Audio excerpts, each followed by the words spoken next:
Vous aimeriez enfin recruter des leaders dans votre organisation qui vont vous aider à exploser littéralement votre back-office et vous permettre d'obtenir un revenu résiduel et pour certains même un revenu résiduel à vie? Eh bien, j'ai envie de vous dire que oui, c'est possible et dans cette vidéo, je vais vous expliquer exactement ce que vous devez faire pour les recruter. Salut à tous les amis, je suis super content en tout cas de vous retrouver sur cette nouvelle vidéo YouTube parce qu'on va parler des choses qui payent. Et oui, vous êtes dans la bonne industrie. Et j'ai envie de le dire, parfois même vous êtes dans une très bonne compagnie et il faut absolument pas la remettre en question, mais simplement, il y a trop de gens dans le marketing de réseau qui mettent leur temps au mauvais endroit. Et ça, c'est comme toutes les industries, vous pouvez travailler du matin au soir, mais si vous ne savez pas quelles sont les actions qui vont vous permettre de maximiser vos revenus, eh bien vous allez perdre votre temps. Et trouver des leaders, c'est une des clés pour vous permettre de maximiser vos résultats. Donc dans cette vidéo, je vais vous expliquer déjà eh bien qu'est-ce qu'un leader, parce que pour les trouver, il faut déjà savoir les reconnaître. Et ensuite, je vais vous expliquer en 4 points comment est-ce qu'on fait de manière très simple et très claire pour aller recruter des leaders. Alors, point numéro 1, qu'est-ce qu'un leader ?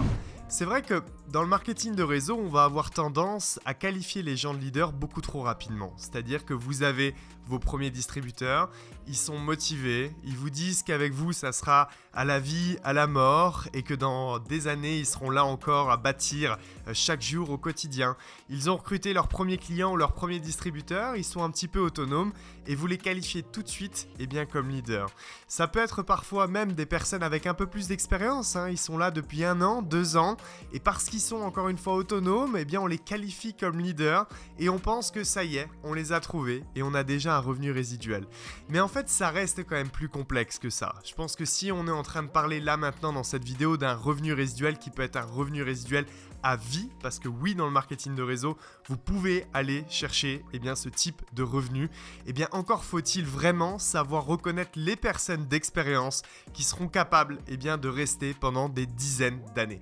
Alors premièrement, qu'est-ce qu'un leader ? Un leader, ça va être une personne qui va être enseignable, qui a tout le temps envie d'apprendre. Ça va être aussi une personne forcément qui a la volonté de devenir leader et d'aller chercher des grands résultats dans cette industrie. Parce que si on n'a pas envie, naturellement, on ne peut pas aller les chercher.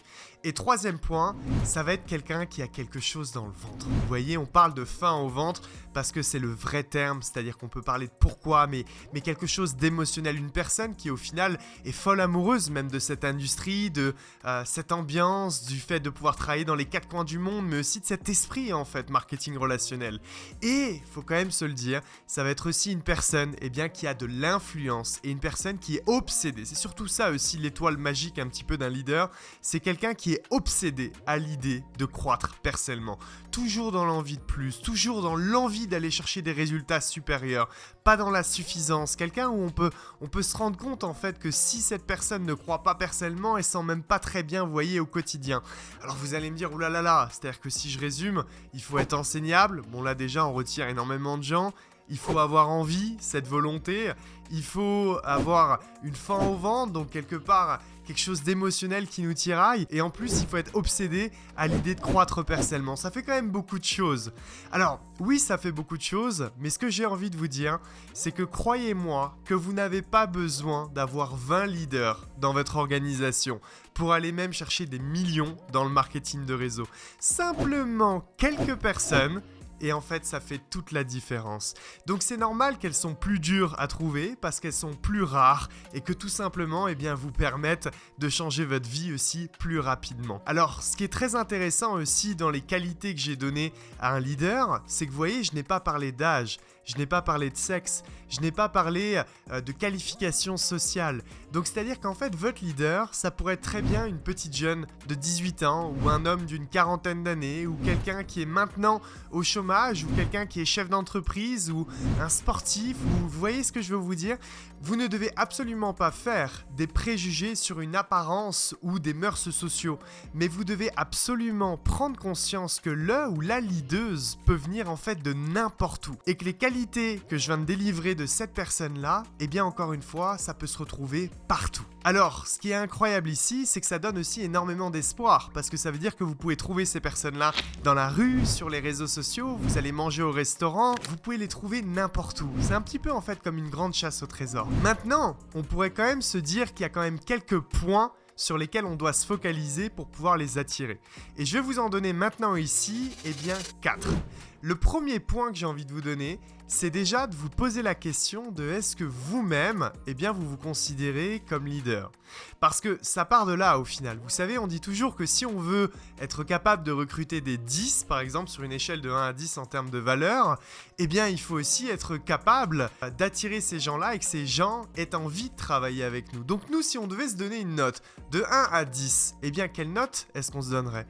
Est-ce qu'on pense qu'on est à 3-4, par exemple en maîtrise des fondamentaux, en positivité au quotidien, en action génératrice de revenus chaque jour? Est-ce qu'on est vraiment dans l'action tout le temps? Est-ce qu'on procrastine pas et qu'on est au quotidien à 100% dans ce qu'on fait, dans le plan qu'on s'est donné? Donc très clairement, même aussi en termes d'expérience de 1 à 10, quelle note est-ce qu'on se donnerait? Parce que c'est logique en fait, si à un moment donné vous voulez monter un restaurant et vous associer à un grand chef, le grand chef va vouloir aussi trouver une valeur ajoutée chez vous. Donc si vous savez pas faire la cuisine ou que vous n'êtes pas bon dans des domaines complémentaires, pourquoi est-ce que ce grand chef irait s'associer avec vous?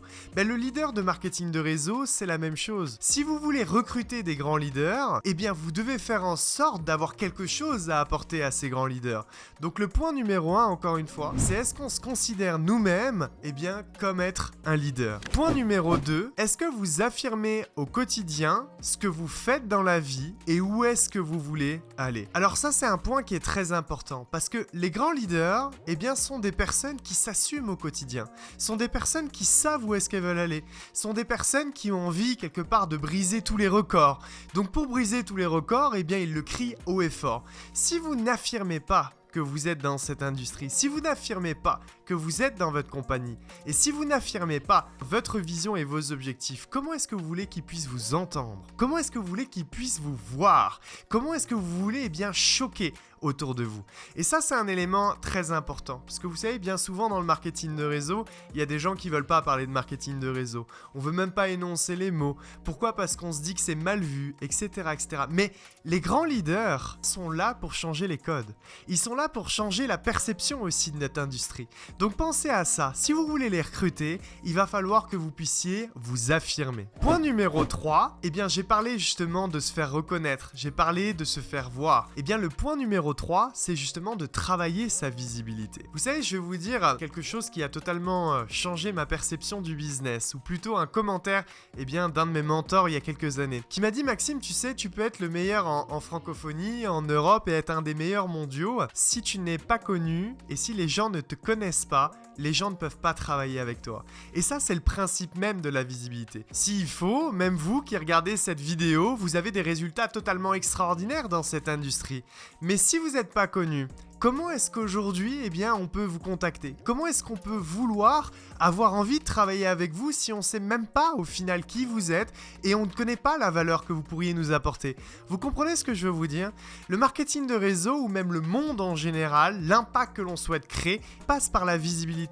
Si vous voulez recruter des leaders, vous allez devoir être plus visible, que ce soit par votre réputation naturelle, mais aussi par votre présence sur les réseaux sociaux. Point numéro 4. Intégrez dans votre phase 1 personnelle, qui est à faire bien entendu chaque jour, une phase 1 de networker. Peut-être 10, 15, 20, 25 profils par jour. C'est vous qui décidez en fonction du temps que vous octroyez à votre phase 1. Mais cette phase 1 là va être un minimum différente. Donc certainement, quand vous faites votre phase 1 classique, vous allez être un peu plus cash dans votre manière d'inviter des prospects. Ici, avec des networkers, ça va fonctionner différemment. Et surtout, des gros networkers. Parce qu'ils vont vous voir venir à 10 000 et parce que surtout ça ne fonctionne pas comme ça. C'est-à-dire qu'un gros networker, il faut simplement vouloir déjà créer une relation avec lui. Donc quand je dis 10 à 15 messages par jour, c'est 10 à 15 messages pour réellement connaître la personne à qui vous envoyez un message. Donc ça va être généralement un message du type « Bravo pour ce que tu fais » parce que c'est des gens qui sont dans une compagnie déjà depuis un certain temps, généralement, qui ont déjà un minimum de succès. Donc bravo pour ce que tu fais, c'est très inspirant. Et en fait, d'un message à un autre, ensuite, pourquoi pas jumper sur un call ou sur un Zoom, mais pour apprendre à se connaître. Parce qu'encore une fois, ça ne veut pas dire qu'on envoie 10 à 15 messages par jour, que l'on veut absolument travailler avec les 10 à 15 personnes que l'on va découvrir. Quand personnellement, moi, j'envoie des messages à des networkers, c'est véritablement déjà pour les connaître et pour me dire... Est-ce que j'ai l'impression que ce sont des bonnes personnes? Est-ce que j'aime leur manière de travailler? Est-ce que je suis aligné avec la manière dont ils pensent, avec l'impact qu'ils ont envie de créer? Et en fait, d'un message et d'un zoom, généralement après on se suit sur les réseaux sociaux. Et avec certains, peut-être que la relation parfois s'arrête là. Et d'autres, la relation va continuer. Et en fait, on va commencer à bien s'entendre. Et ce que je veux vous expliquer, c'est que c'est comme ça que vous allez être aussi capable de recruter ces personnes à très long terme.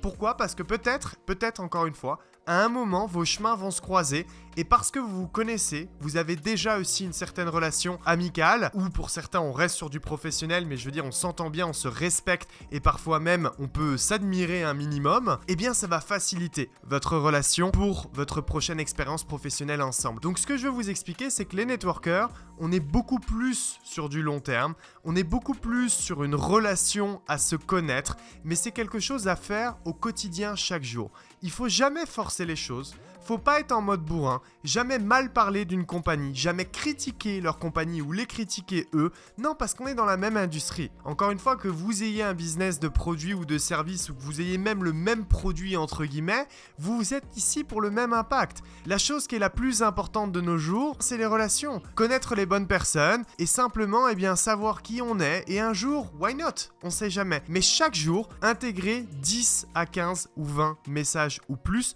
dans votre phase 1 personnel. Donc voici les 4 points encore une fois que vous devez absolument aborder au quotidien pour aller recruter des leaders. 1. Bien sûr le devenir. 2.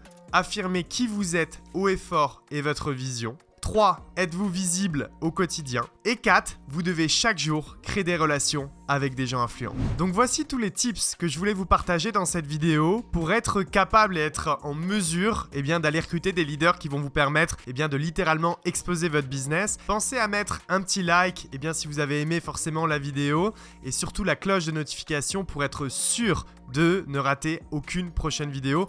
Vous abonner forcément, ça aide au référencement de la chaîne. Mais surtout, si vous êtes dans cette industrie depuis un certain moment, n'hésitez pas à m'envoyer un message en privé pour qu'on puisse apprendre à se connaître. Comme je le disais, on sait jamais, que ce soit dans le marketing de réseau ou dans un domaine autre, c'est toujours intéressant de venir agrandir son réseau de connaissances. Donc n'hésitez surtout pas, je répondrai vraiment à tous vos messages, que ce soit sur mes différentes plateformes de réseaux sociaux.